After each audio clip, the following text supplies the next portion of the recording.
being overwhelmed with guilt and frustrations of life, Jesus still came to them and said, "Receive peace." Dearest friends, deep reflection and analysis of Jesus' post-resurrection encounter with his disciples focuses on the profound transition from collective traumatic experiences of the apostles and cognitive dissonance to a renewed sense of purpose and identity. The apostles, having been traumatized by the events of the past few weeks, namely the betrayal, the suffering, and death of Jesus, initiated by their very own Judas Iscariot, a man who was vast with treasury and accounting skills, and by their very own impetuous leader, Peter, who earlier swore in their very presence that he would die with the Lord, and yet denied him 3 times, grappled with the new reality captured by these questions: what is next, and who is in line to spring up a surprise? These questions point to something very deep. These questions challenged their very own reality. These questions challenged all they had ever known, believed, and accepted about Jesus for the 3 years he was with them. They were questions that sought for psychological comfort rather than physical comfort. They were questions that sought to release them from mental and emotional stress.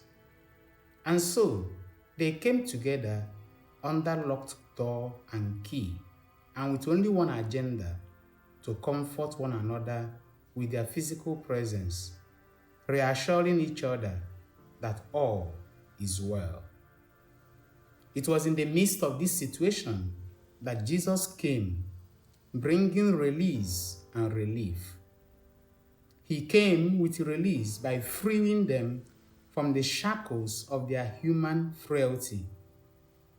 He forgave their inability to stand with him in this most critical moment of his life.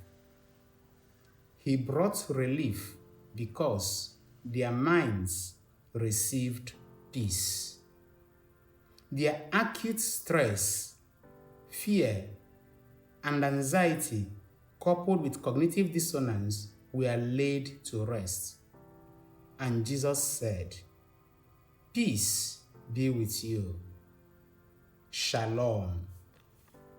To the troubled minds, Jesus said, "Peace." To the anxious minds, he said, "Peace." To the distressed hearts, he said, "Shalom." To the needy, Jesus said, "Receive peace." To the widows and the widowers, he said, "Peace."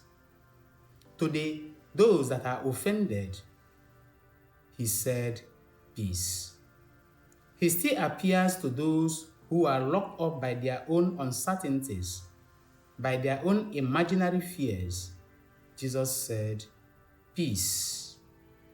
To those having health challenges, both physiological illnesses and mental health issues, he said, "Shalom."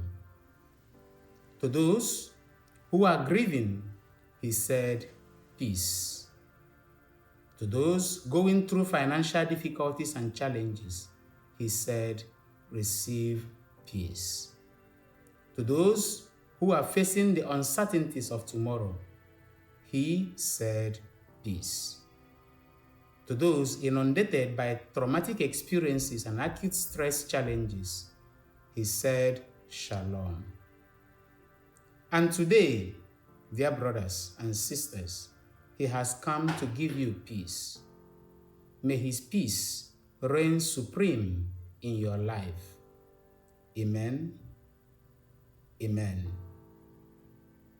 If you have received value from this, comment, like, subscribe, and share so that others will also receive the value that you have benefited from this.